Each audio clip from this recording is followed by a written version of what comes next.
Internal audits, statutory audits, financial risk management, corporate matters और direct taxation आदि में expertise रखने वाले सीए सत्यम गुप्ता जी के पास ऑडिटिंग, अकाउंटिंग, टैक्सेशन, जीएसटी और कॉन्करेंट बैंक ऑडिट्स आदि में वृहद अनुभव प्राप्त है। The institute of chartered accountants of India द्वारा certificate course on corporate social responsibility और certificate course on concurrent audit of banks कर चुके CA Satyam Gupta ji the institute of chartered accountants of India के एसोसिएट मेंबर भी हैं। वर्तमान में MS Gupta Satyam and associates में practising chartered accountant CA Satyam Gupta जी का बिजनेस पाठशाला में एक्सपर्ट के तौर पर हम स्वागत करते हैं।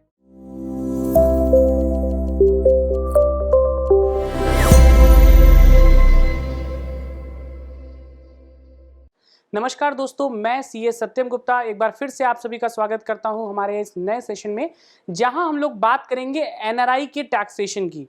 दोस्तों, आप सभी ने देखा होगा बहुत सारे ऐसे लोग होते हैं जो कि क्या करते हैं कि भारत से बाहर चले जाते हैं आवश्यकतापूर्ण, या तो उनकी कोई जॉब लग जाती है या किसी बिजनेस के सिलसिले में वो भारत से बाहर चले जाते हैं।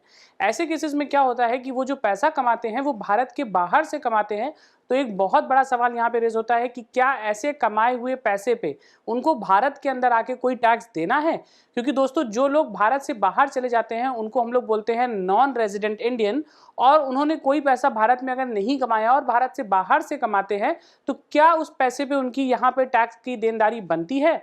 और अगर बनती है तो इनकम टैक्स एक्ट 1961 के तहत वो कौन कौन से फायदे हैं जो उनको दिए जाते हैं, इन सारे बारों में आज हम लोग बात करेंगे। तो चलिए आज का ये इंटरेस्टिंग सा टॉपिक स्टार्ट करते हैं हमारे सबसे पहले टॉपिक से, जहां मैं आपको बताऊंगा who is a non resident. अच्छा देखिए, आमतौर पे तो हम सभी लोग ये बात बोल सकते हैं कि जो भी लोग भारत में नहीं रहते हैं और भारत से बाहर चले गए उनको हम लोग नॉन रेजिडेंट बोल सकते हैं। ये हमारी और आपकी एक लेमैन लैंग्वेज हो गई, जहां पे हम लोग बोलते हैं कि जो भी आदमी भारत से बाहर रहता है वो हमारे लिए नॉन रेजिडेंट है। बट मैं आज आपको बताऊंगा इनकम टैक्स एक्ट 1961 क्या बोलता है इस बारे में। तो सबसे पहले बताया गया है non resident is a person who has not been residing in India for a specified period of time. आपने जो बात सोची कि भारत में नहीं रहता है उसको हम लोग नॉन रेजिडेंट बोलते हैं, ये बिल्कुल ठीक बात है। बट एक स्पेसिफिक पीरियड ऑफ टाइम लिखा गया है, ऐसा बिल्कुल भी नहीं है कि साल खत्म होने से पहले आप 4 दिन के लिए बाहर चले गए और आप कहीं विदेश में रहते हैं तो आपको नॉन रेजिडेंट बोला जाएगा। क्योंकि हो सकता है आजकल बहुत सारे लोग हैं जो महीनों भर की वेकेशन बनाने भारत से बाहर जाते हैं। तो क्या कोई ऐसा पर्सन जो 1 महीने की छुट्टी मनाने अगर दुबई में चला गया है और वहीं पे रहता है तो क्या हम उसको नॉन रेजिडेंट बोलेंगे? तो दोस्तों, इसके लिए हमको स्पेसिफाइड पीरियड ऑफ टाइम यहाँ पे जो लिखा है उसको ध्यान देना पड़ेगा। उसके बाद बताया गया है the residential status of an individual is given years determine whether the individual is resident or non resident for the year. अभी क्या होता है, हम लोग बात करेंगे रेजिडेंशियल स्टेटस की।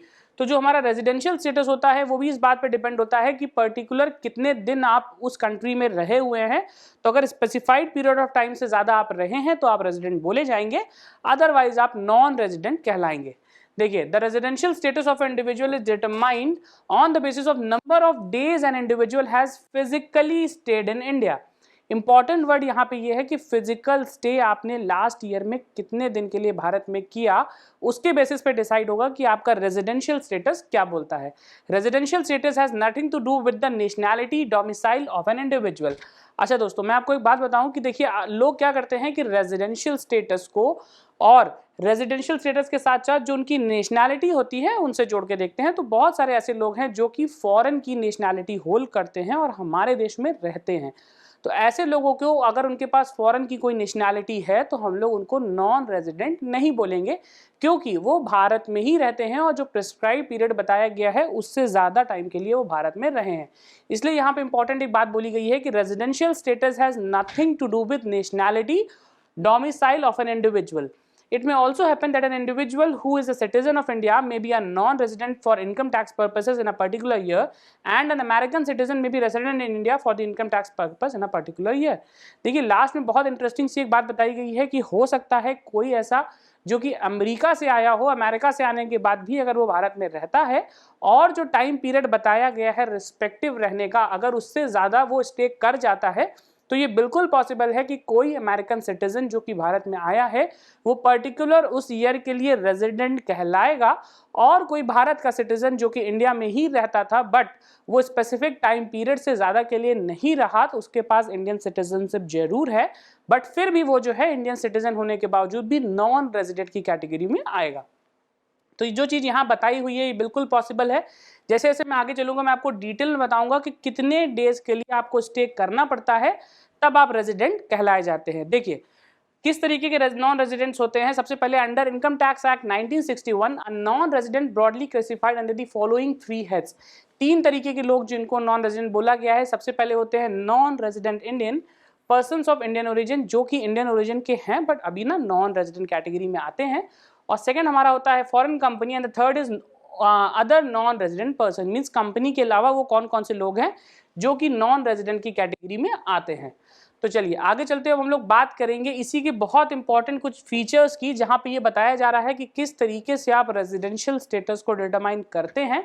Residential status is to be determined for each previous year, that is the financial year under which consideration the residential status of an individual is not relevant. Also a resident in the previous year and a non-resident another years, hence it is to be determined for each previous year। ऐसा बिल्कुल नहीं है। यहाँ पे देखिए जैसे बताया गया कि आप किसी एक पर्टिकुलर ईयर में रेजिडेंट हो सकते हैं और दूसरे साल में नॉन रेजिडेंट जरूर हो सकते हैं। तो ये सब बिल्कुल भी ज़रूरी नहीं है कि अगर आप रेजिडेंट हैं पर्टिकुलर एक ईयर में तो आप रेजिडेंट ही कहलाएंगे। आप resident non resident individual years के हिसाब से अलग अलग स्टेटस आपका हो सकता है। It is very much possible to have a dual residential status in the previous years. You may be a resident in India in the previous year and also a resident in some other country, say United States। वो इसलिए क्योंकि देखिए हमने आपको बताया कि जो भारत में अगर आप रहते हैं रेजिडेंट के स्टेटस के लिए तो आपके ऊपर लगता है इनकम टैक्स एक्ट का 1961 जो कि आपको डेज प्रिस्क्राइब करता है।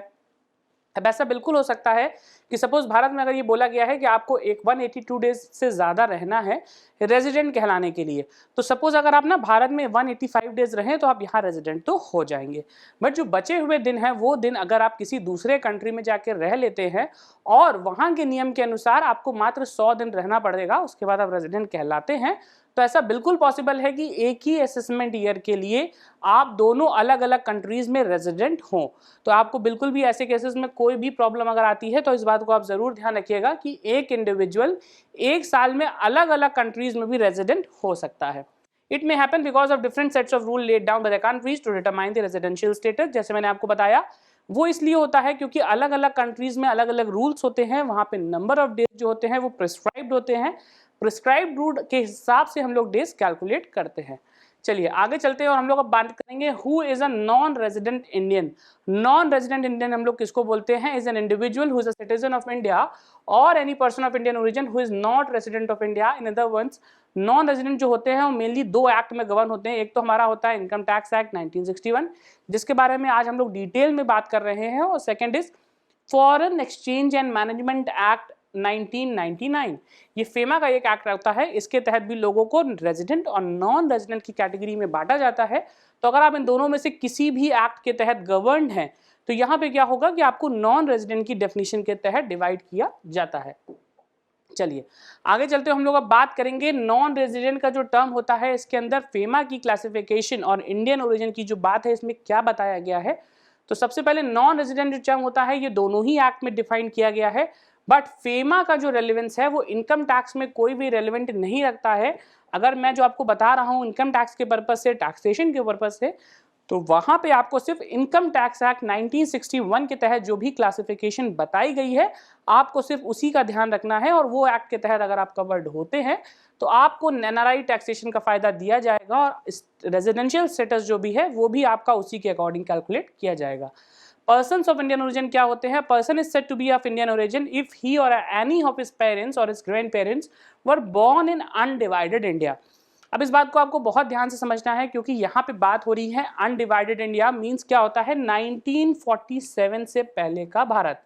अगर आपका कोई भी पेरेंट्स या फिर कोई ग्रैंड पेरेंट जो है वो अनडिवाइडेड इंडिया में थे, उस समय उनके पास वहाँ का इंडियन ओरिजिन की लोकेलिटी थी, तो आपको ये माना जाएगा कि अगर आप हैं तो आप भी पर्सन ऑफ इंडियन ओरिजिन हैं। उसके बाद हम लोग डिसाइड करेंगे कि आपकी नेशनैलिटी कौन सी है। नेशनैलिटी आपकी डिफर हो सकती है, बट रेजिडेंशियल स्टेटस जो है उसके लिए एक सेट ऑफ रूल्स है, उनको फॉलो करके हम लोग रेजिडेंशियल स्टेटस कैलकुलेट करते हैं।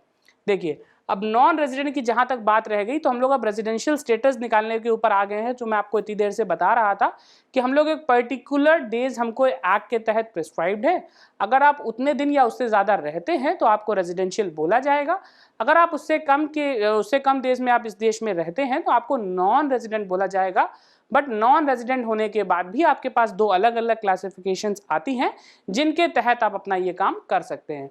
देखिए, सबसे पहले बोला गया है you are considered as a resident in India for a financial year if, ये दो बहुत इंपॉर्टेंट क्लॉजेज हैं, इनको अगर आप फॉलो करते हैं तो आप इंडियन रेजिडेंट कहलाएंगे। सबसे पहले है if you were in India for a period of 182 days or more during the financial year. अब इस चीज को आप बहुत इंपॉर्टेंट या बहुत ध्यान से नोट कर लीजिए कि अगर आप 182 डेज या इससे ज्यादा भारत में रहते हैं तो आपको माना जाएगा कि आप पर्सन ऑफ इंडियन ओरिजिन हैं और आप एक रेजिडेंट इन इंडिया की डेफिनेशन में कवर हो रहे हैं। सेकंड क्लॉज जो होता है, और यहां पे और इसलिए बोला गया है कि या तो आप ये फर्स्ट क्लॉज फुलफिल कर रहे हो या फिर आप ये सेकंड क्लॉज फुलफिल कर रहे हो, दोनों में से एनी वन अगर आप फुलफिल करते हैं तो आपको माना जाएगा कि आप पर्सन ऑफ इंडियन ओरिजिन हैं। ऐसे केसेस में क्या होता है, दूसरा लिखा हुआ है if you have stayed in India for 2 months 60 days in a financial year and for a total of 365 days in preceding 4 financial year.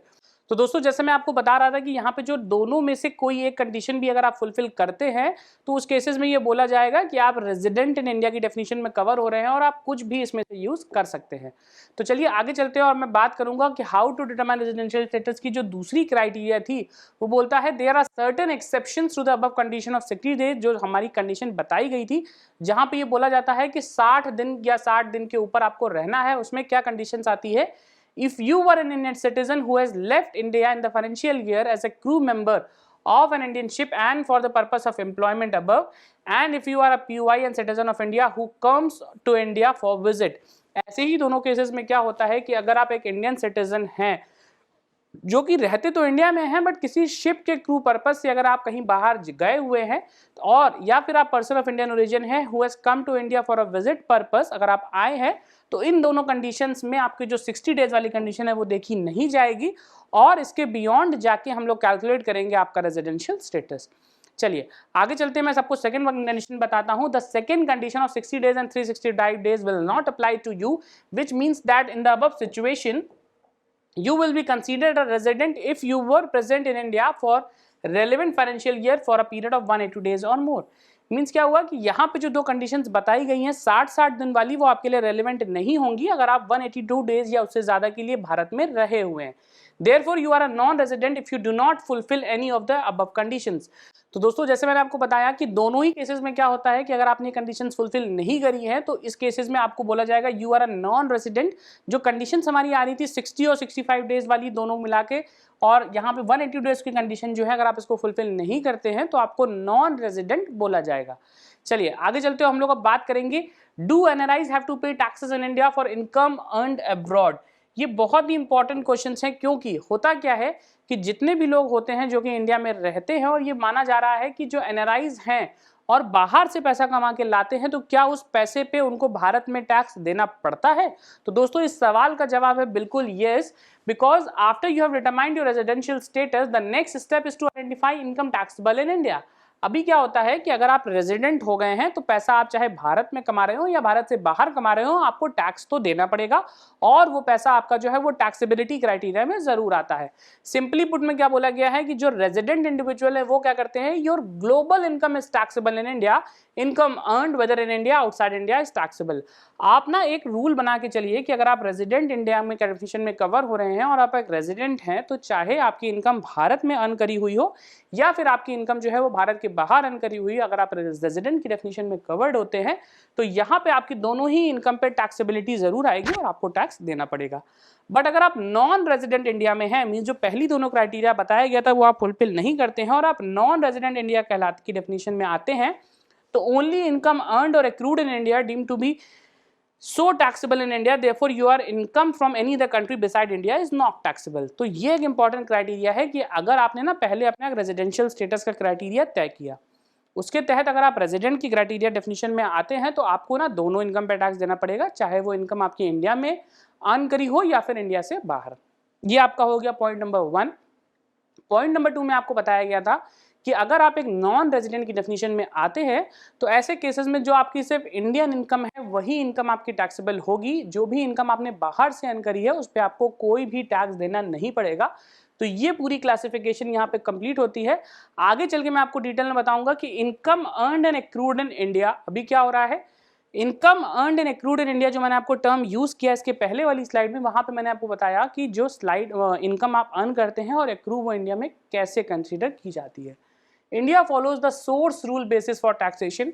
अब इंडिया का जो पूरा टैक्सेशन सिस्टम है, जहां पे हमारा इनकम टैक्स एक्ट 1961 हमसे बात करता है, तो वो बोलता है कि इंडिया जो होता है वो फॉलो करता है सोर्स रूल्स में। ये बताया गया है कि all the income which accrues and arises from through out a source in India is taxable in India. अभी मतलब ये बोला गया कि जो भी सोर्सेज उनके हैं जो कि इंडियन इनकम है, उसमें जितने भी सोर्सेज कवर्ड होते हैं, तो वो सारे ही केसेस में क्या होता है कि अगर उनकी इनकम का सोर्स इंडिया में होता है तो वहां पे माना जाएगा कि वो इंडियन इनकम है और आप उसके ऊपर टैक्स लगाएंगे। Therefore, identifying the source of income is utmost importance. If it is established that income has its source in India, whether direct or indirect, such income would become taxable in India. बहुत important बात है, ये बोला गया है कि अगर कोई ऐसी इनकम होगी जिसका सोर्स इंडिया में रखा गया है और ये माना जाता है कि वहाँ पे ना जो इनकम वो अराइज होती है वो किसी इंडियन इनकम के सोर्स है, तो ऐसे केसेस में ये बोला गया है कि आपकी कोई भी इनकम होगी उसको हम लोग इंडिया में टैक्सेबिलिटी के तहत टैक्स करेंगे और हमारा टैक्स इसके साथ साथ कैलकुलेट किया जाएगा। चलिए आगे हम लोग अब बात करेंगे what is income earned and accrued in India. कौन कौन सी ऐसी इनकम है जो कि income earned and accrued in India मानी जाती हैं। तो बहुत ही ध्यान से देखिएगा, देखिए यहाँ बताया गया है list of such incomes are, वो ये सारी इनकम है जिनको हम लोग मानते हैं कि वो income earned and accrued in India की डेफिनेशन में कवर्ड है। सबसे पहले होता है any salary received in India. देखिए दोस्तों, अगर आप कहीं जॉब करते हैं या किसी भी कंपनी में काम कर रहे हैं तो आपको सैलरी मिलती है और उस कंपनी का बेस अगर इंडिया के तहत कवर्ड होता है और वो इंडियन ओरिजिन की कंपनी है, तो वहाँ ये माना जाएगा कि आपकी जो इनकम है वो इंडिया में अराइज और एक्रू हुई है। Any salary received for services rendered in India means कोई भी सैलरी अगर आपको मिलती है जो सर्विसेज आपने इंडिया में ऑफर करी हुई हैं, तो ऐसे केसेस में क्या होता है कि जितनी भी आपकी सैलरी है, जितनी भी आपकी इनकम है, वो ये माना जाएगा कि आपकी टैक्सेबिलिटी की क्राइटेरिया में फुलफिल हो रही है। चलिए आगे चलते हैं, हम लोग तीसरे पॉइंट की तरफ बात करेंगे, rental income if any receive from a property situated in India. अभी दोस्तों देखिए क्या होता है, प्रॉपर्टी सिचुएटेड इन इंडिया में ये बोला गया है कि अगर कोई भी प्रॉपर्टी जो कि इंडिया में सिचुएटेड है, इंडिया में सिचुएटेड होने के साथ साथ उसका जो प्रेजेंस है वो इंडिया में है, तो वहाँ उस प्रॉपर्टी से अगर कोई भी रेंटल इनकम अर्न होती है तो उसको हम लोग इंडिया में ज़रूर टैक्स करेंगे। Capital gain if any arising from accrued on account of property asset in India, ये भी सिंपल सी बात है, कोई भी कैपिटल एसेट, कोई भी प्रॉपर्टी जो कि भारत में बनी हुई थी और उसके ऊपर टैक्सेबिलिटी अराइज होती है और वो प्रॉपर्टी अगर आपने सेल करी तो उसके ऊपर जो कैपिटल गेन आएगा वो आपकी इंडियन इनकम मानी जाएगी। Next is any income from deposits in India such as interest on fixed deposits. वो सारी इनकम जो कि अगर आपने कोई डिपॉजिट्स इंडिया में कर रखे हैं और उन इंडियन डिपॉजिट्स के ऊपर कोई इनकम अराइज होती है, तो इसको हम लोग मानते हैं income from deposits on fixed assets deposited in India. Any interest received on the saving bank account in India, अगर आपने कोई इंडिया में सेविंग बैंक अकाउंट रखा है, उसके ऊपर आपको कोई इंटरेस्ट मिल रहा है, तो that income is also deemed to be accrued and arise in India. चलिए आगे चलते हैं, हम लोग अब डिटेल में बात करेंगे अलग अलग केसेस की। जैसे मैंने आपको बताया कि इनकम अगर आप कैलकुलेट करते हैं और अगर आप अपना पर्सनल इनकम टैक्स रिटर्न भी फाइल करते हैं, तो वहाँ पे जो आपके ना इनकम होते हैं वो हम लोग अलग अलग सेट ऑफ क्राइटेरिया के तहत डिवाइड करते हैं, जिसमें सबसे इंपॉर्टेंट हमारा होता है income from house property, second हमारा होता है इनकम फ्रॉम सैलरी, फिर income from PBGBP, income from other source and income from capital gain. तो ये अलग अलग तमाम सेक्शंस हैं जिनके तहत क्या होता है, आप अपनी इनकम की टैक्सेबिलिटी अराइज करते हैं। तो सबसे पहले क्या हो गया, इनकम फ्रॉम सैलरी क्या हो गया, your salary income will B tax in India under the two situations. ये हमारी दो इंपॉर्टेंट सिचुएशंस हैं जिसके तहत हम लोग अपनी जो इंडियन इनकम की सैलरी है उसको हम लोग टैक्स करते हैं। सबसे पहले होता है situation A, if it is received in India, वो इनकम जो कि आपकी इंडिया में रिसीव हो चुकी है, उसमें क्या करते हैं, if you are an NRI and have received any salary in India directly into an Indian account और somebody else has to received in on your behalf in India, then such salary would become taxable in India। बहुत सी important सी बात है कि अगर आपकी ना कोई salary है जो कि अर्न और अराइज इंडिया में हुई है और इंडिया में ही आपको दी गई है, तो आप चाहे नॉन रेजिडेंट भी क्यों ना हो, इस इनकम के ऊपर आपको इंडिया में टैक्स जरूर देना पड़ेगा और ये माना जाएगा कि वो सैलरी आपकी इंडिया में एक्रू और राइज हुई है, आपको उसके ऊपर टैक्स देना पड़ेगा। सिचुएशन भी हमारी बोलती है if it is earned in India, यहाँ पे क्या हो रहा है, your income is said to be earn in India if it is earned for a services rendered in India, therefore you are an NRI and your salary earned for services rendered in India shall be taxed in India। अभी यहाँ बोला गया है कि आप एक NRI हैं, means residential status तो आपका इंडिया में नहीं है, बट यहाँ पे क्या होता है कि इंडिया में रेजिडेंशियल स्टेटस ना होने के बाद भी आप भारत में आए हैं और यहाँ पे ना कुछ काम करते हैं, कोई ऐसी सर्विस ऑफर करते हैं जिसके लिए आपको सैलरी दी जाती है, या कोई भी ऐसी प्रोडक्ट को सेल करते हैं जो आपकी कंपनी यहाँ बना के बेचती है और आप उसमें जॉब कर रहे हैं। तो ऐसे केसेस में क्या होता है, माना जाता है कि जो सैलरी आपको दी जा रही है that is from a company situated and is running in India, तो यहाँ पे बोला जाएगा कि जो आपकी सैलरी है that shell also be taxable in India. You will be tax slab rate in which your income belongs. और जब टैक्सेबिलिटी की बात आती है तो यहाँ पे जैसे मैंने आपको बताया कि स्लैब रेट डिफाइंड है, अलग अलग इनकम के तहत आपको टैक्स देना होता है। जितने भी टैक्सेशन सिस्टम इंडिया में एप्लीकेबल है उसमें ना रेट वाइज आपको टैक्सेबिलिटी बताई गई है, तो जितने भी स्लैब के तहत आपकी कवरेज आती है आपको वहां के तहत टैक्स देना पड़ेगा। चलिए आगे चलते हैं, हम डिटेल में बात करेंगे अब इनकम फ्रॉम हाउस प्रॉपर्टी। देखिए दोस्तों, जैसे मैंने आपको डिटेल में बताया कि अगर आपकी टैक्सेबिलिटी इनकम से कैलकुलेट करनी है तो आपको अलग अलग सोर्स में अपनी इनकम को डिवाइड करना है और हर एक इनकम के सोर्स के ऊपर आपको टैक्स देना है। तो अभी मैंने आपको बताया इनकम फ्रॉम सैलरी वाला पार्ट, जहां पे अगर आपको सैलरी इनकम मिलती है तो आपको टैक्स देना पड़ेगा। आगे चलते हैं, हम लोग अब बात करेंगे इनकम फ्रॉम हाउस प्रॉपर्टी की। अगर आपके पास कोई एक हाउस प्रॉपर्टी है और इसके तहत आप टैक्स देना चाहते हैं तो इसमें क्या होगा, any income from a property which is situated in India either rented or lying vacant is taxable income from an NRI।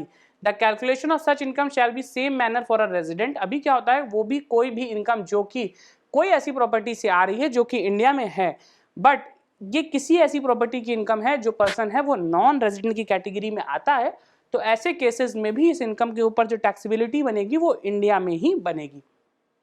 Example के तहत समझिए, NRI like resident is allowed, means क्या होता है, अगर आप एक NRI हैं बट अगर आपको हाउस प्रॉपर्टी की इनकम से टैक्स कैलकुलेट करना है तो जो चीज़ें एक रेजिडेंट को अलाउ होती हैं वो सारी ही चीज़ें एक नॉन रेजिडेंट को भी अलाउ करी गई हैं।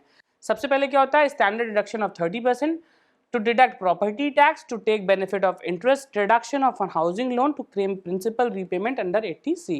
ये कुछ ऐसी तमाम डिडक्शंस हैं जो कि दी जाती हैं अगर आप एक रेजिडेंट इंडिविजुअल हैं, जिसमें आपको बोला गया है कि हाउस प्रॉपर्टी का टैक्स निकालते समय आपको ना 2 लाख रुपए तक की इंटरेस्ट की डिडक्शन मिलती है, म्युनिसिपल टैक्सेस जो आपने पे करे उसकी डिडक्शन मिलती है, अगर आपने कोई प्रिंसिपल का रीपेमेंट किया है अपने हाउसिंग लोन का तो उसकी डिडक्शन आप सेक्शन 80C के तहत ले सकते हैं।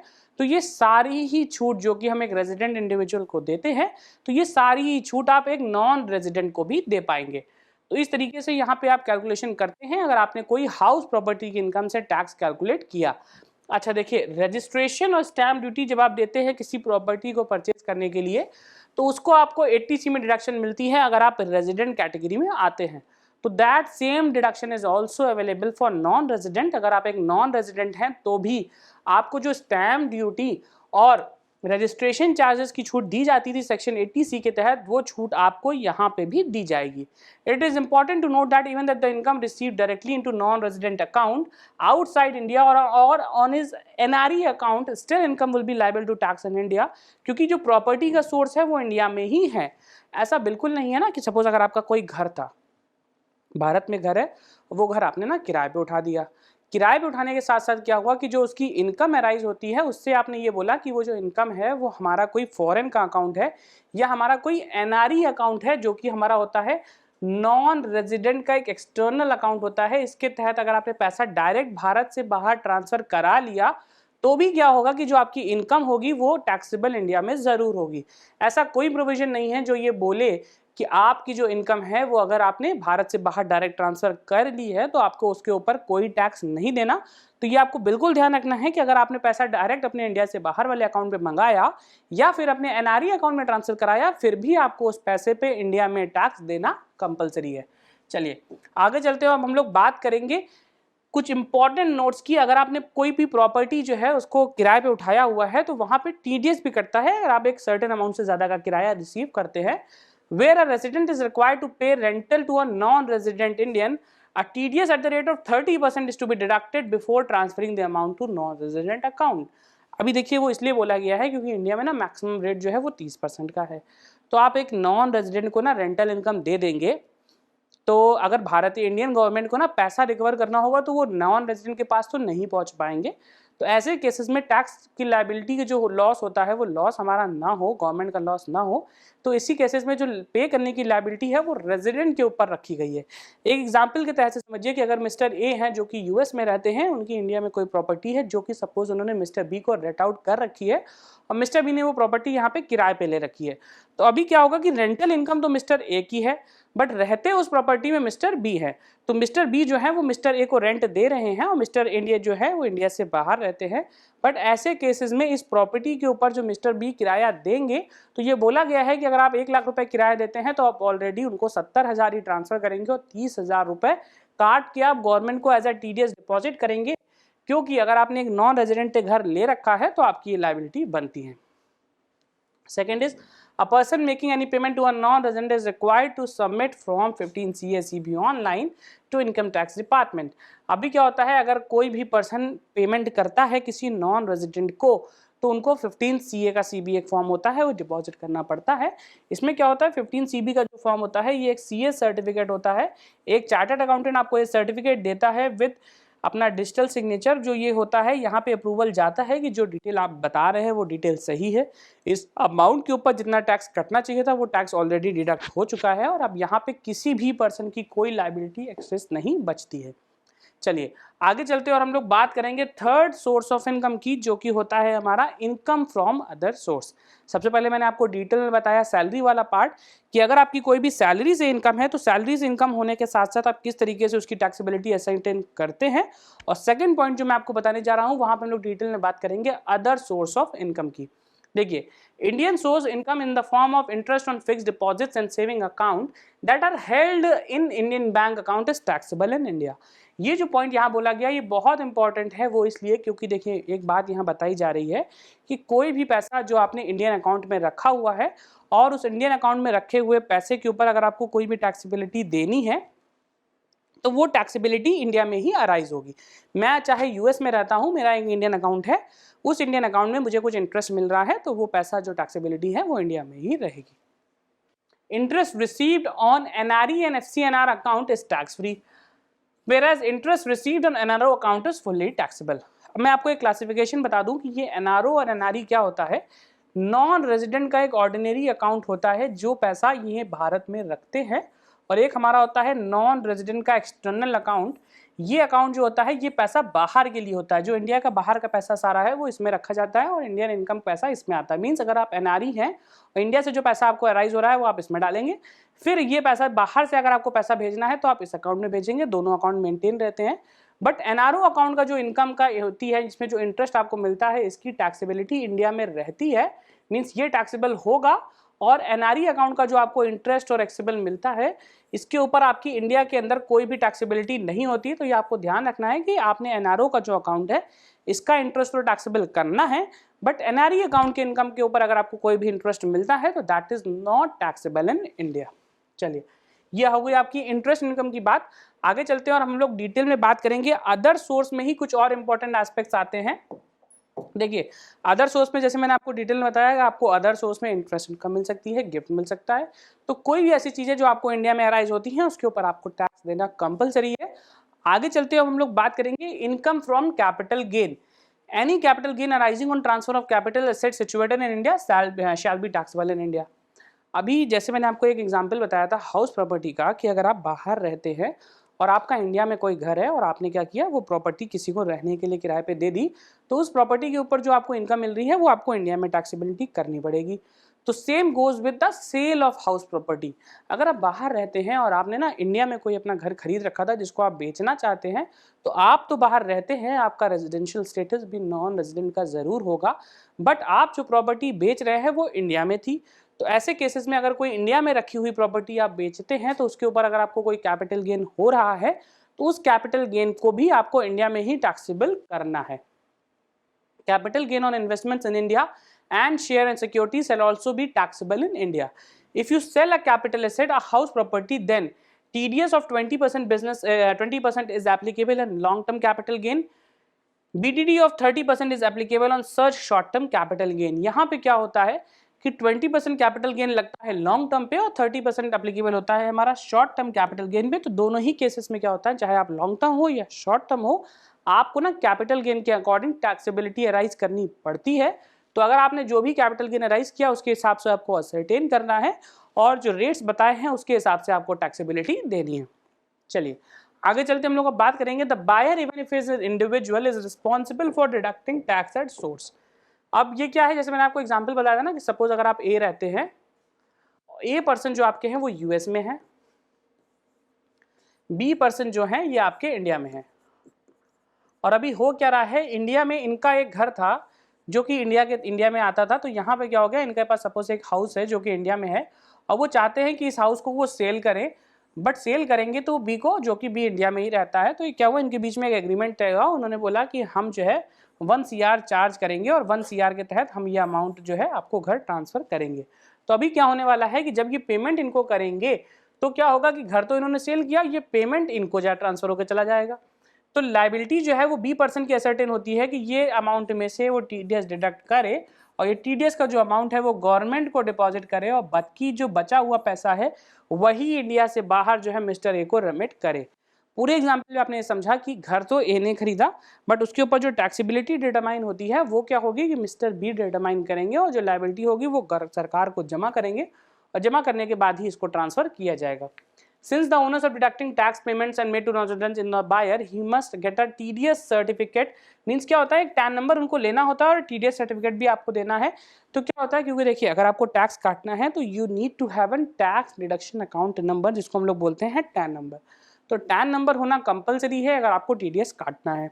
तो ऐसे केसेस में क्या होता है कि अगर आपके पास टैन नंबर है तो आप TDS काट के एक टैक्स डिडक्शन का जो सर्टिफिकेट होता है वो भी इशू कर सकते हैं और दोनों ही केसेस में आपको ये करना कंपलसरी है। चलिए आगे हम लोग बात करेंगे rental payments to non resident. अगर आप किसी नॉन रेजिडेंट को रेंटल पेमेंट कर रहे हैं तो कंडीशन ये बोलता है कि आपको ना TDS काटना है। अगर मैं TDS की रेट की बात करूं तो यहाँ पे बोला गया है TDS is to be deducted at 30% while making the payment whether to an Indian account और टू एन NRI अकाउंट। अभी यहाँ पे ना दोनों को क्लासीफाई नहीं किया गया, चाहे आप एक इंडियन अकाउंट में करें या एक NRI अकाउंट में ट्रांसफर करें, आपको 30% के रेट से जो है एक पेमेंट काटना जरूरी है। The TDS deductor has to submit Form 15CA prepared and submit it online to the Income Tax Department। जो मैंने आपको बताया था, आपको Form 15CA डिपॉजिट करना है। This is not signed by CA। ये फॉर्म को ना CA से सर्टिफाई करने की जरूरत नहीं है, आप बिना सर्टिफाई कराए भी इस फॉर्म को डिपॉजिट कर सकते हैं। In some cases, the tenant also required to furnish Form 15PB, which is a CA certified form. It is applicable in cases where remittance is it not applicable। मतलब क्या होता है कि रेमिटेंस जहाँ पे 5 लाख रुपए से ऊपर की है और ए ऑर्डर करता है लोअर रेट ऑफ डिडक्शन, तो यहाँ पे क्या होता है, आपको 15CB भी भरना पड़ता है। आपको अमाउंट याद रखना है कि अगर 5 लाख से ज़्यादा का ट्रांसफर आप कर रहे हैं और आपने एक lower rate of tax deduction apply कर रखा है तो वहाँ पे आपको एक CA से सर्टिफाई करा के Form 15CB भी लगाना ज़रूरी है।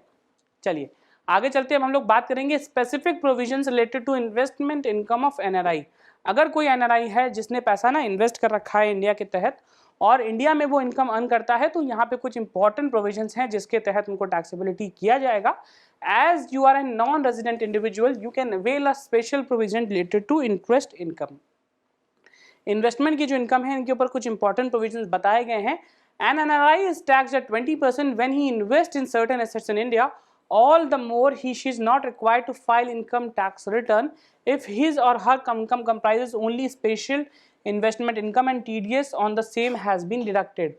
अभी क्या होता है कि अगर आपने कोई TDS जो है वो डिडक्ट कर रखा है और आपने रिटर्न फाइल किया तो आपकी जो इनकम है उस पर 20% टैक्सेबिलिटी ही आएगी। बट बहुत सारे ऐसे केसेस होते हैं जहाँ पे टैक्सेबिलिटी इंडिया में नहीं आती है या फिर आपने TDS डिडक्ट नहीं किया, वो रिटर्न फाइल नहीं करते हैं, तो maximum what you can do is you can deduct TDS at the rate of 30%। तो ऐसे केसेस में आपको 30% तक का TDS डिडक्ट करना पड़ सकता है। तो अगर आप नॉन रेजिडेंट इंडिविजुअल हैं जिसने कोई इन्वेस्टमेंट कर रखा है तो आपको ना 20% से डिडक्शन करना ही पड़ेगा। चलिए आगे चलते हैं, हम लोग एक स्पेशल ट्रीटमेंट के बारे में अब बात करना चाहते हैं। बहुत सारे केसेस में क्या होता है, जो हमारा इन्वेस्टमेंट होता है उस पर हमको कुछ स्पेशल ट्रीटमेंट्स मिलते हैं। वो क्या होते हैं, The income derived from the following assets in India are acquired in foreign currency shall qualify for special treatment. कुछ ऐसे इंपॉर्टेंट एसेट्स होते हैं जो कि हमने ना फॉरेन करेंसी से एक्वायर करके इंडिया में बनाए हैं, तो वहां पे क्या होता है, जो शेयर्स इन इंडियन कंपनी होते हैं, डिबेंचर्स होते हैं, डिपॉजिट्स विद बैंक होते हैं, यानी सिक्योरिटी और सेंट्रल गवर्नमेंट के कुछ स्पेसिफाइड डिडक्शंस होते हैं, तो इन सब के ऊपर no deductions in the ATC will be allowed while calculating investment income. तो इन सब की जो क्राइटेरिया होती है ना, यहाँ पे हम लोग कुछ स्पेशल ट्रीटमेंट्स देते हैं। वो ट्रीटमेंट्स क्या होते हैं, उसमें क्या होता है, लोअर रेट डिडक्शन हो सकता है, कुछ अमाउंट का कम ज़्यादा कर सकते हैं, तो ये सब हम लोग कैलकुलेट करते हैं। On long-term capital gain arising from transfer of share of foreign assets, no benefits of induction and deduction under section 80 is allowed। अभी क्या होता है, सेक्शन 80 के तहत आपको कोई भी इन्वेस्टमेंट के बेनिफिट्स या डिडक्शन अलाउ नहीं किए जाते हैं, बट अभी क्या होता है, you can still avail and save your taxes by availing exemptions on gain under the section 115F। यहाँ पे सेक्शन हमारा होता है 115F, जो हमसे बोलता है कि जो अगर आपको बेनिफिट दिए जा रहे हैं उन्होंने अगर आपने अवेल नहीं किया तो आप कुछ ऐसे इंपॉर्टेंट एग्जाम्पशंस हैं जिनको अवेल कर सकते हैं और एक लोअर रेट के ऊपर इनकम टैक्स दे सकते हैं। Under this you are required to reinvest the net consideration into the following assets. आपको अगर ना वहां से कोई भी इनकम अराइज होती है तो आपको सिंपल से एक चीज करनी है कि जो पैसा आपको वहां से मिला है उसको आपको री इन्वेस्ट कर देना है नीचे बताए हुए इन एसेट्स के तहत। यहाँ पे क्या है, shares of an Indian company, या फिर आप किसी इंडियन कंपनी के शेयर ले लो, डिबेंचर ले लो, deposit, central government scheme, NSC 5 and 7 issued. इसमें से कहीं पे भी अगर आप पैसा लगा देते हैं तो आपकी कोई भी इनकम जो है उसके ऊपर टैक्सेबिलिटी अराइज नहीं होगी और आपको इस सेक्शन के तहत एक बहुत बढ़िया एग्जेम्पशन मिल जाएगा और आप बच जाएंगे अपनी इनकम के ऊपर टैक्स देने से। चलिए आगे चलते हुए हम लोग बात करेंगे डिडक्शंस अलाउड की। मैंने आपको हर क्राइटेरिया का बता दिया कि आपको ना कहाँ कहाँ इनकम टैक्स देना पड़ेगा, किस किस सेक्शन के तहत देना पड़ेगा। तो अगर आप सारे सेक्शन के तहत टैक्स दे देंगे तो क्या इनकम टैक्स के तहत ऐसे कोई प्रोविजंस हैं जहां पे ना आपको कोई बेनिफिट दिए जाए अगर आपने टैक्सेबिलिटी इंडिया में अराइज करी है। तो सबसे इंपॉर्टेंट देखिए क्या होता है दोस्तों, हमारे पास ना 80C का एक सेक्शन होता है जो कि बहुत सारी ऐसी डिडक्शंस बताता है जो हमको अलाउड होती हैं, बट यहाँ पे क्या है, यहाँ पे मैंने आपको दो पार्ट में डिवाइड किया हुआ है। कुछ ऐसी डिडक्शंस हैं जो आपको अलाउड हैं चैप्टर 80C के तहत। सबसे इंपॉर्टेंट इसमें होता है LIC premium, tuition fees, principal repayment of home loan, ULIP और ELSS। ये ऐसी इंपॉर्टेंट 5-6 कंडीशंस हैं जो आपको जरूर अलाउड है और दूसरी कौन सी नहीं अलाउड होती हैं, तो उसमें पब्लिक प्रोविडेंट फंड होता है, नेशनल सेविंग सर्टिफिकेट्स, ये और सीनियर। तो कुछ ऐसी डिडक्शंस होती हैं जो अलाउड नॉट अलाउड क्राइटेरिया में आपको दी गई हैं। उसके बाद देखिए क्या होता है, यहाँ पे क्या हो रहा है, कुछ ऐसी इंपॉर्टेंट सेक्शंस हैं जिसमें आप लोगों को सेक्शन 80D आता है जो कि मेडिकल की डिडक्शन देता है, 80E is for education loan, 80G is for payments made in the form of eligible donations, 80DTA is for saving bank interest।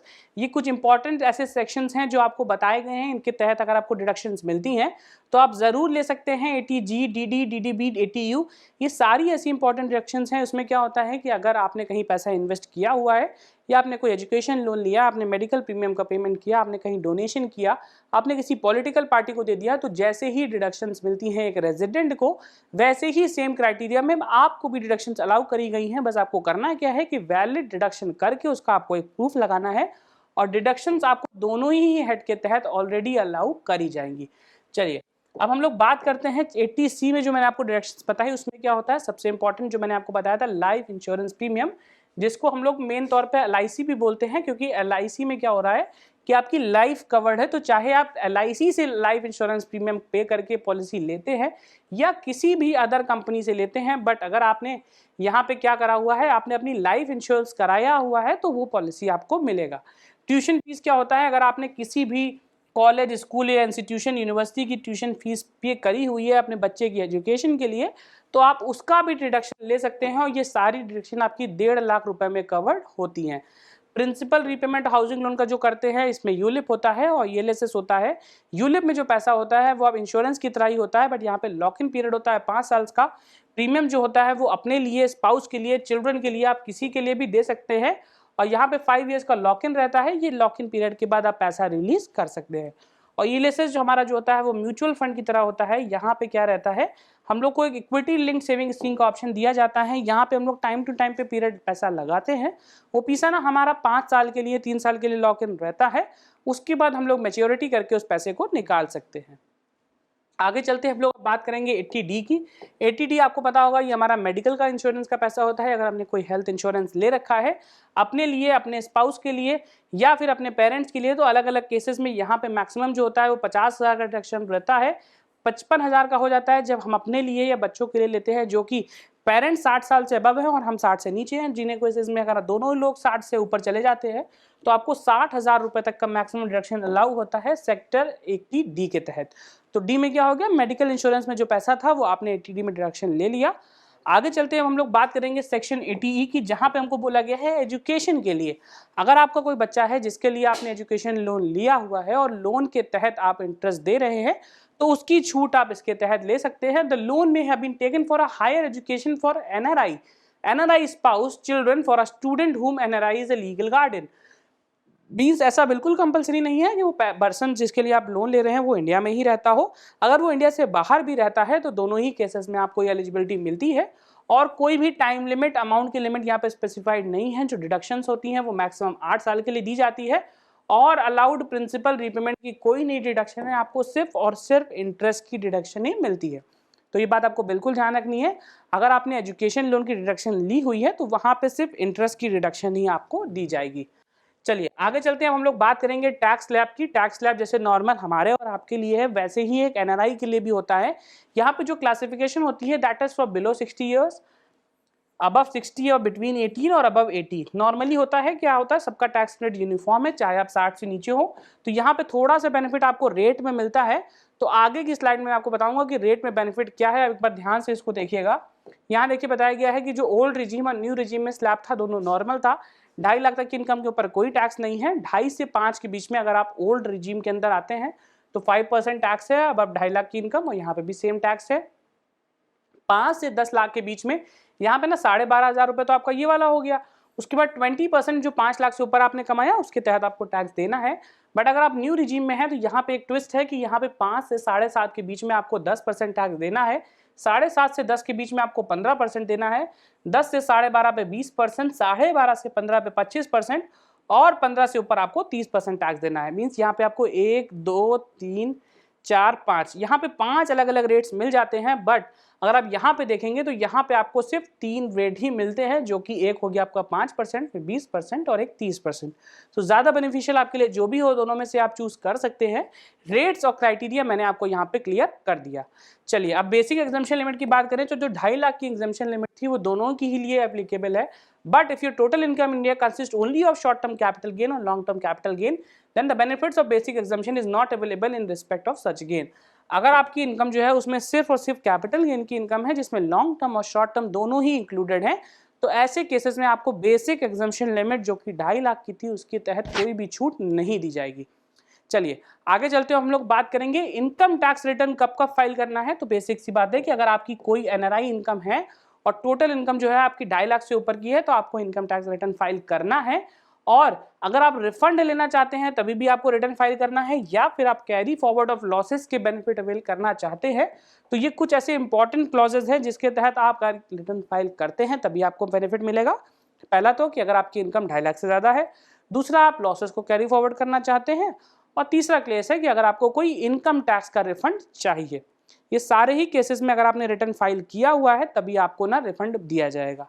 Due date की बात मैं करूं तो 31 जुलाई ड्यू डेट जैसे हमारे और आपके लिए नॉर्मली है वो रहती है। अगर आप ऑडिट में कवर्ड होते हैं, आपका किसी भी एक्ट के तहत इनकम टैक्स के किसी प्रोविजन के तहत ऑडिट हो रहा है तो आपकी ड्यू डेट जो होगी वो 30 सितंबर होगी और वहां तक जो है आपको रिटर्न फाइल करके अपना ऑडिट कंप्लीट करवाना है। तो कुछ ऐसे इंपॉर्टेंट क्लॉजेस हैं जहां पे ये बोला गया है कि आपको ना एडवांस टैक्स देना पड़ता है जिससे सरकार को लॉस ना हो। तो अगर आप एक एनआरआई हैं और आपकी टैक्स लायबिलिटी 10,000 से ऊपर की है तो आपको भी टैक्स देना पड़ता है। और अगर आप इसको करने में फेल हो जाते हैं तो जैसे हम और आप नॉर्मल 234A और AC के तहत हम लोग ना इंटरेस्ट देते हैं, delayed payment of advance tax और non payment of advance tax का, तो दोनों ही केसेस में एक एनआरआई के ऊपर भी ये सब एप्लीकेबल होता है। तो अगर आप एक एनआरआई हैं तो भी आप एडवांस टैक्स देना बिल्कुल ना भूलें, क्योंकि अगर आपने ऐसा नहीं किया तो आपको ना एक मोटा अमाउंट देना पड़ सकता है इंटरेस्ट के तहत। अब मैं ड्यू डेट के बारे में बता दूं कि एडवांस टैक्स की ड्यू डेट जैसे जैसे आती थी उसमें क्या है, नॉर्मल है, आपको 4 इंस्टॉलमेंट में देना है। 15 जुलाई तक आपको 15% अमाउंट देना है, सितंबर में 15 तारीख 45%, 15 दिसंबर तक 75 और 15 मार्च तक 100%। ये कुछ इंपॉर्टेंट डेट्स हैं जिनको आप नोट कर सकते हैं। और यहाँ पे क्या है कि अगर आपकी एडवांस टैक्स की लायबिलिटी बनती है तो इन डेट्स तक आपको अपनी लायबिलिटी ज़रूर कंप्लीट करानी है और अपना एडवांस टैक्स ज़रूर डिपॉजिट कर देना है। तो दोस्तों हमने बहुत ज़्यादा इंपॉर्टेंट क्वेश्चंस आज डिस्कस किए, ऑलरेडी आपको सारी बातें बता दी हैं। फिर भी अगर आपके मन में कोई डाउट है तो हम लोग के पास एक FAQ सेशन है जहाँ पे कुछ इंपॉर्टेंट क्वेश्चंस का मैं आपको आंसर करूँगा। तो चलिए इंपॉर्टेंट ये FAQ सेशन स्टार्ट करते हैं हमारे पहले क्वेश्चन से, जो बात करता है कि अगर आप एक इनकम NRI हैं और आपको इनकम टैक्स रिटर्न फाइल करना है जिसमें आपकी इंडिया की कोई भी इनकम नहीं है, तो आप इसको कैसे फाइल कर सकते हैं। तो इसका आंसर है, if no income has been earn in India and deemed to be earned in India then a return is not required to be filed. अभी जैसे मैंने आपको बताया कि ऐसा बिल्कुल भी नहीं है ना कि आपको रिटर्न फाइल ही करना है। क्वेश्चन ये पूछ रहा है कि अगर आपकी इंडिया में कोई इनकम नहीं है तो क्या आप उसको फाइल करेंगे। तो आंसर इज नो। अगर आपको NRI होकर रिटर्न फाइल करना है तो उसके लिए आपके पास कोई ना कोई इनकम इंडिया में जरूर होनी चाहिए। आगे बढ़ते हैं अपने दूसरे सवाल की तरफ। Is income which is earned in a foreign country tax free is brought back to India. अभी क्या हो रहा है, देखिए मैंने आपको बताया कि ये पूछना है कि अगर कोई इनकम इन्होंने फॉरेन कंट्री में अर्न करी है और इंडिया में लेके आते हैं तो उसकी टैक्सेबिलिटी क्या होगी। तो अगर आपने फॉरेन में अर्न करी, कंपनी आपकी फॉरेन में सिचुएटेड थी और पैसा भी आपने बाहर कमाया, तो ऐसे पैसे पे आपको इंडिया में कोई भी टैक्स नहीं देना है। हम लोग DTAA के एग्रीमेंट चेक करते हैं, वहाँ पे जो ज़्यादा बेनिफिशियल है वो आपको एग्रीमेंट फॉलो करने को दिया जाएगा। आगे चलते हैं अपने तीसरे सवाल की तरफ, जो पूछा है, are there any tax saving advantages to NRI। बिल्कुल सही बात। जैसे पूछ रहा है कि टैक्स सेविंग एडवांटेज के लिए अगर मैं बात करूं तो मैंने आपको ना बहुत सारे क्लासिफिकेशंस बताए हैं जहां पे आपको चैप्टर 6A के तहत 80C की छूट दी जाती है, तो वो छूट को आप अवेल कर सकते हैं और जितनी भी डिडक्शंस उसमें बताई हैं वो दोनों ही आप ले पाएंगे, चाहे आप एक रेजिडेंट हो या नॉन रेजिडेंट, दोनों ही छूट आपको दी जाती हैं। आगे बढ़ते हैं अपने अगले सवाल की तरफ, जो पूछ रहा है, does an non resident Indian need to fill schedule AL of ITR 2 if his income outside India is more than 50 lakh. अभी क्या हो रहा है, ये पूछ रहे हैं कि अगर आपकी कोई इनकम है जो 50 लाख से ऊपर की है तो एक शेड्यूल होता है AL, क्या उसको फाइल करना जरूरी है। तो दोस्तों यहाँ पे बोला गया है कि अगर आपकी इनकम 50 लाख से ऊपर है तभी आपको AL का शेड्यूल भरना है। अगर उससे नीचे आपकी इनकम है और आप एक नॉन रेजिडेंट इंडियन है तो उसको भरने की आपको कोई जरूरत नहीं है। आगे चलते हैं अपने अगले सवाल की तरफ। Does an non resident individual, जो कि इन्होंने कोई इनकम ऐसी अर्न करी है जो कि इनहेरिटेड एग्रीकल्चर लैंड पे है। तो दोस्तों मैं आपको बता दूं कि इनहेरिटेड एग्रीकल्चर लैंड जरूर होती है, बट मैंने जैसे बोला कि अगर कोई इसकी लैंड की बिलोंगिंग इंडिया से आ रही है तो उस लैंड पे जो भी इनकम में टैक्स क्राइटेरिया लगता है वो इनकम आपकी इंडिया में ही टैक्स होगी। क्योंकि ऐसा जरूर हो सकता है कि वो इनकम से जो पैसा अराइज हो रहा हो वो किसी इंडियन अकाउंट में आ रहा हो। पैसा अराइज होकर अगर इंडियन अकाउंट में आया तो आपकी टैक्सेबिलिटी जरूर डिसाइड उसके ऊपर करी जाएगी। तो दोस्तों इसी के साथ हमारा आज का ये इंटरेस्टिंग सेशन यहाँ पे एंड होता है। मैं आशा करता हूँ मैंने आपको जितनी भी चीज़ें बताई वो सब डिटेल में समझ में आ गई होंगी। फिर भी अगर आपके मन में कोई डाउट है तो मैं मिलूंगा आपके साथ लाइव सेशन में, वहाँ पे मैं आपके FAQ का आंसर करता हूँ। तो चलिए जुड़ते हैं आपके साथ लाइव सेशन में।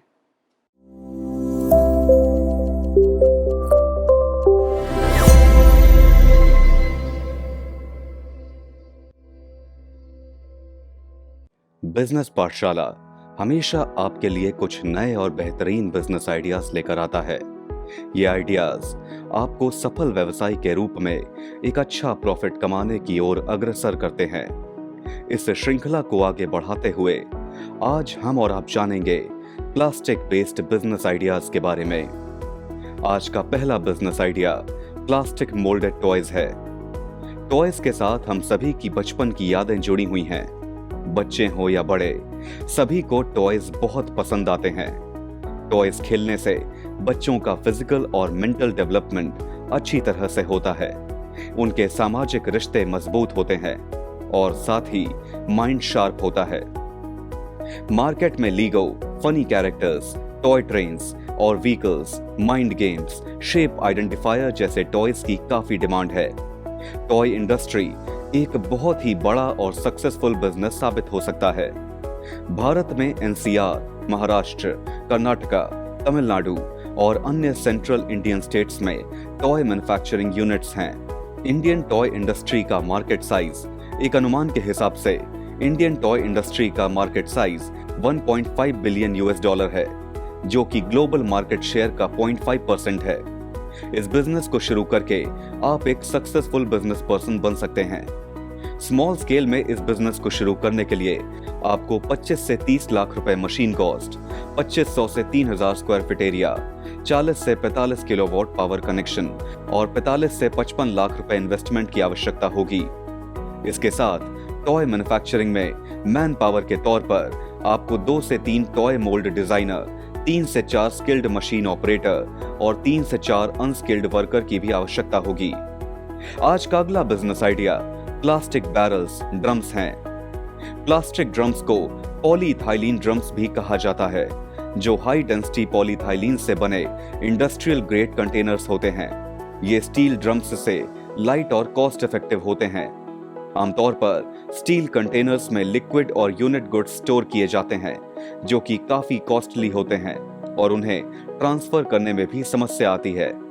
प्लास्टिक ड्रम्स इस समस्या का समाधान करते हैं, इसलिए इनकी मार्केट में काफी डिमांड भी है। गुड्स एक्सपोर्ट करने के लिए भी इनका इस्तेमाल किया जाता है, इसलिए इनका मार्केट पोटेंशियल काफी स्ट्रॉन्ग है। प्लास्टिक ड्रम्स को फार्मा कंपनीज, पिकल कंपनीज और ऑयल कंपनीज जैसी इंडस्ट्रीज में गुड्स ट्रांसफर के लिए यूज किया जाता है। अगर आप इस बिजनेस को शुरू करते हैं तो आप काफी अच्छा मुनाफा कमा सकते हैं। स्मॉल स्केल में प्लास्टिक ड्रम्स मैन्युफैक्चरिंग बिजनेस शुरू करने के लिए आपको अप्रोक्सीमेटली 60 से 70 लाख रुपए, 2500 से 3000 स्क्वायर फीट एरिया, 4 से 6 मैन पावर और 25 से 30 किलोवाट पावर कनेक्शन की आवश्यकता होगी। इस सेगमेंट का तीसरा बिजनेस लैमिनेटेड ट्यूब्स मैन्युफैक्चरिंग है। प्लास्टिक बैरियर लैमिनेट ट्यूब्स को इंडस्ट्रीज में स्टेबल पैकेजिंग प्लेटफॉर्म के तौर पर इस्तेमाल किया जाता है। इन्हें ज्यादातर कॉस्मेटिक्स, टूथपेस्ट और पर्सनल केयर इंडस्ट्रीज में यूज किया जाता है। आजकल इन्हें फूड आइटम्स के साथ केमिकल्स पैक करने के लिए भी इस्तेमाल किया जाता है। बताए गए हर सेक्टर में लैमिनेटेड ट्यूब्स की काफी हाई डिमांड है और आप इसका बिजनेस शुरू करके एक अच्छा प्रॉफिट अर्न कर सकते हैं। ओवरऑल लैमिनेटेड ट्यूब्स मार्केट 2020 से 2031 के लिए 6.3% की CAGR से बढ़ रहा है और साल 2031 तक 1.8 बिलियन US तक बढ़ने की उम्मीद है। इस बिजनेस को शुरू करके आप एक सक्सेसफुल बिजनेस पर्सन बन सकते हैं। सामान्य स्तर पर लैमिनेटेड ट्यूब्स मैन्युफैक्चरिंग शुरू करने के लिए आपको 65 से 70 लाख रुपए मशीन कॉस्ट, 2500 से 3000 स्क्वायर फीट एरिया, 25 से 30 किलोवाट पावर कनेक्शन और 4 से 6 मैन पावर की आवश्यकता होगी। आज का आखिरी बिजनेस आइडिया बायोडिग्रेडेबल बैग्स हैं। बायोडिग्रेडेबल बैग्स की मैन्युफैक्चरिंग सस्टेनेबल डेवलपमेंट की तरफ एक महत्वपूर्ण कदम है। ये वो बैग्स होते हैं जो बैक्टीरिया और अन्य लिविंग ऑर्गेनिजम्स द्वारा डिकम्पोज होने में सक्षम होते हैं। वर्तमान समय में सभी लोग और साथ ही सरकार भी इन बैग्स को प्रमोट कर रही है और प्लास्टिक बैग्स का इस्तेमाल कम हो रहा है। बायोडिग्रेडेबल प्लास्टिक पैकेजिंग मार्केट की वैल्यू 2020 में 2.77 बिलियन US थी और 2026 तक 8.53 बिलियन US तक पहुंचने की उम्मीद है और फोरकास्ट पीरियड 2021 से 2026 में 20.7% की CAGR से वृद्धि होने के आसार हैं। इस बिजनेस की शुरुआत करके आप एक सफल व्यवसायी बन सकते हैं। 300 से 500 kg पर डे कैपेसिटी के साथ अगर आप इस बिजनेस को शुरू करते हैं तो इसके लिए आपको 58 से 60 लाख रुपए मशीन कॉस्ट, 3500 से 4000 स्क्वायर फीट एरिया, 20 से 30 किलोवाट पावर कनेक्शन और 8 से 10 मैन पावर की जरूरत होगी। तो ये थे बिजनेस पाठशाला के आज के बिजनेस आइडियाज। उम्मीद है कि ये सेगमेंट आपके लिए काफी फायदेमंद साबित हुआ होगा। अभी आप जूम सेशन से जुड़कर डायरेक्ट एक्सपर्ट से कनेक्ट कर सकते हैं। जूम सेशन का लिंक आपको YouTube चैट बॉक्स में मिल जाएगा। धन्यवाद।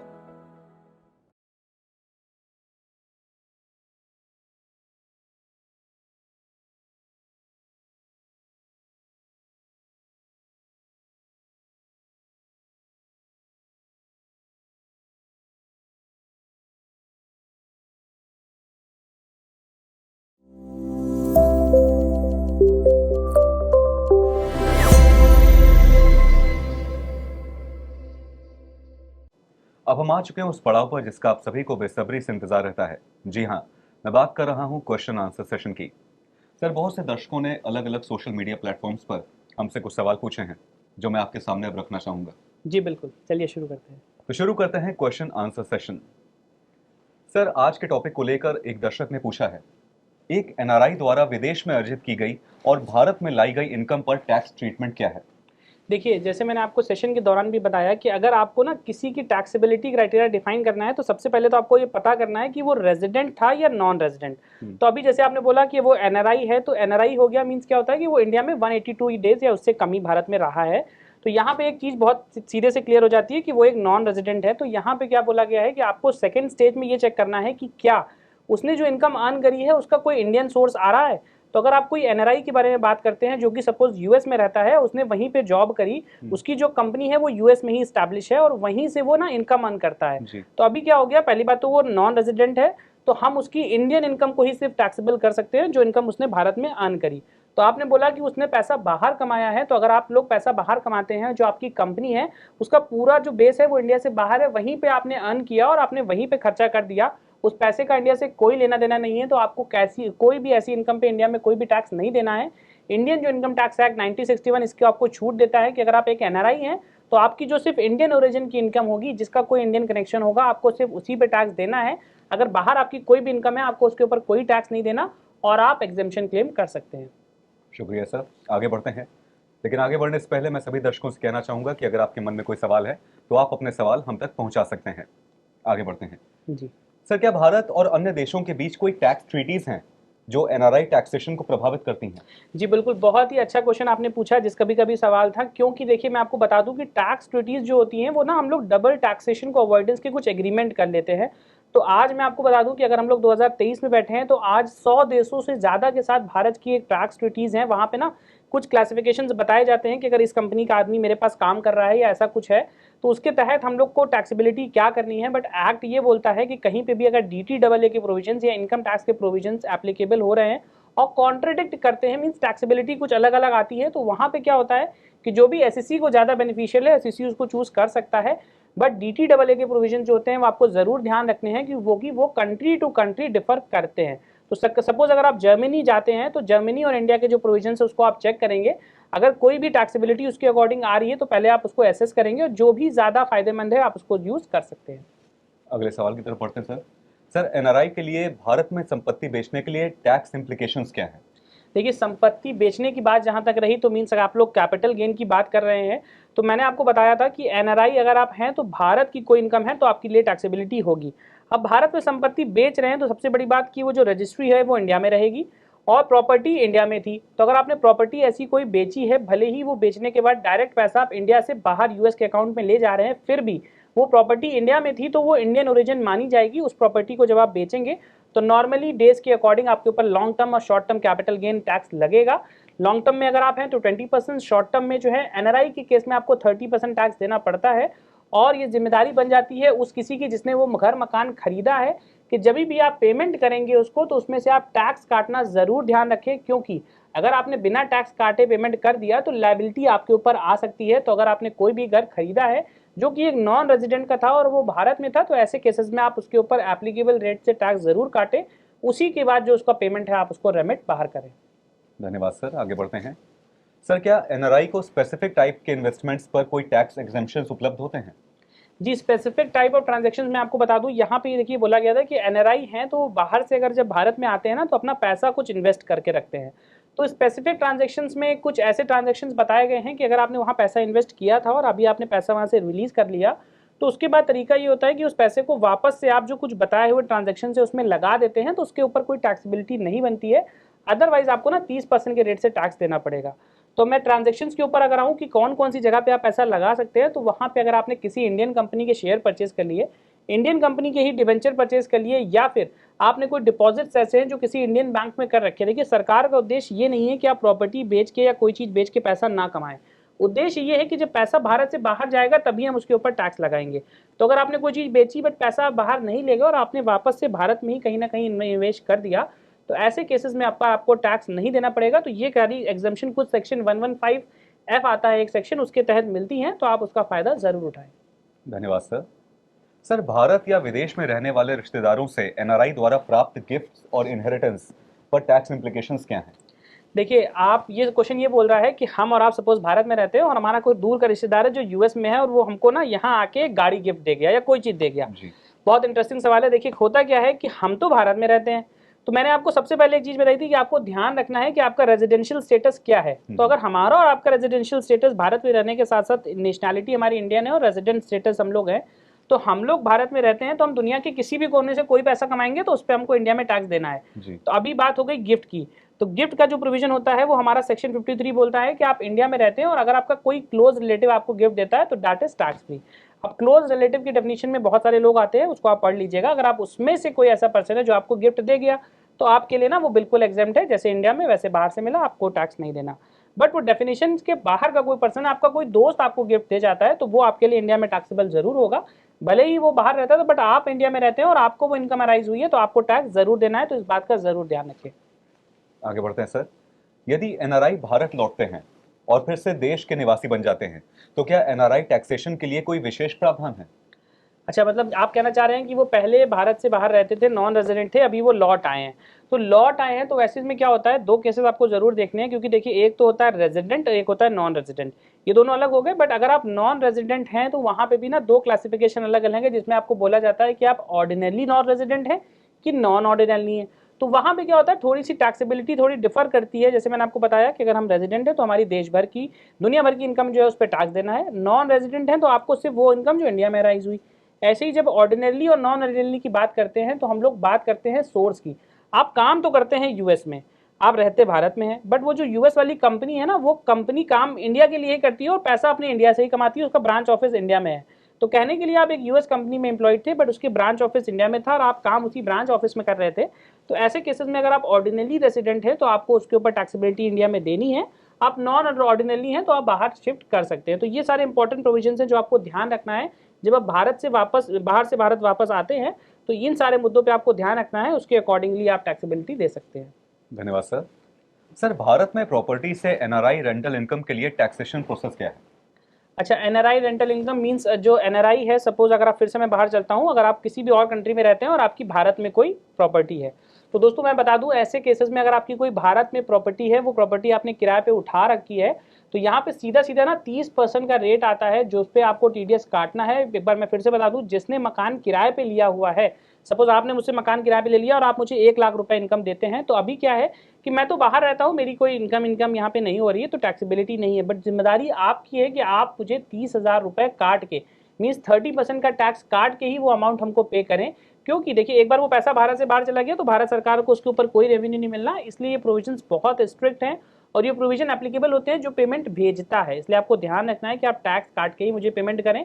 और अगर मुझे अपनी इनकम शो करनी है क्योंकि भारत की आ रही है, तो जितने भी प्रावधान नॉर्मल एक सिटीजन को मिलते हैं, जिसमें कि इंटरेस्ट की डिडक्शन हो गई, प्रिंसिपल रीपेमेंट की हो गई, हाउस की म्यूनिसिपल टैक्सेस की हो गई, तो वो सारी छूट मुझे भी मिलेगी।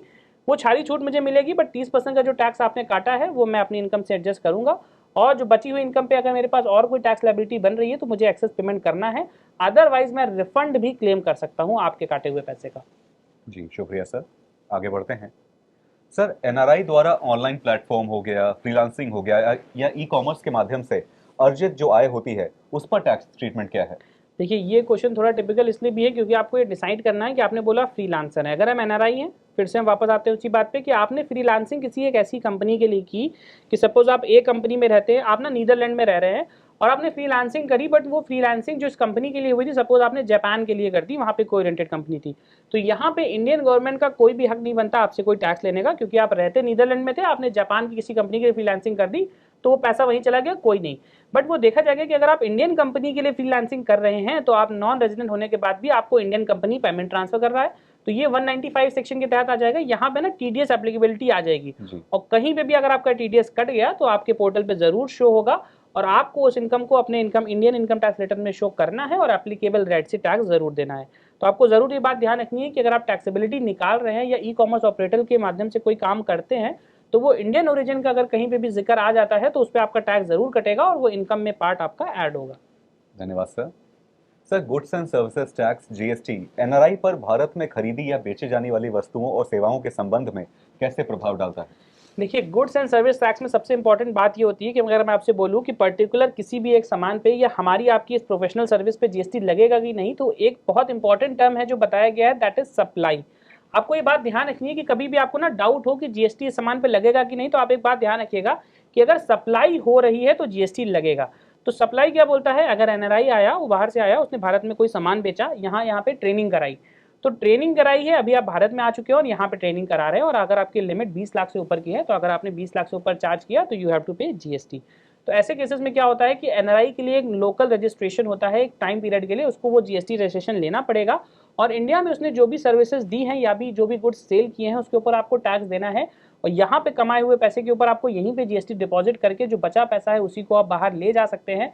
और बाहर ले जाने से पहले भी आपको इनकम टैक्स की लायबिलिटी चेक करनी पड़ेगी कि अगर आपकी कोई लायबिलिटी बन रही है तो वो पेमेंट भी आप यहीं पे काटने के बाद ही बाहर शिफ्ट हो सकते हैं। कोई भी पैसा बिना जीएसटी और इनकम टैक्स दिए भारत से बाहर नहीं जाएगा। शुक्रिया सर।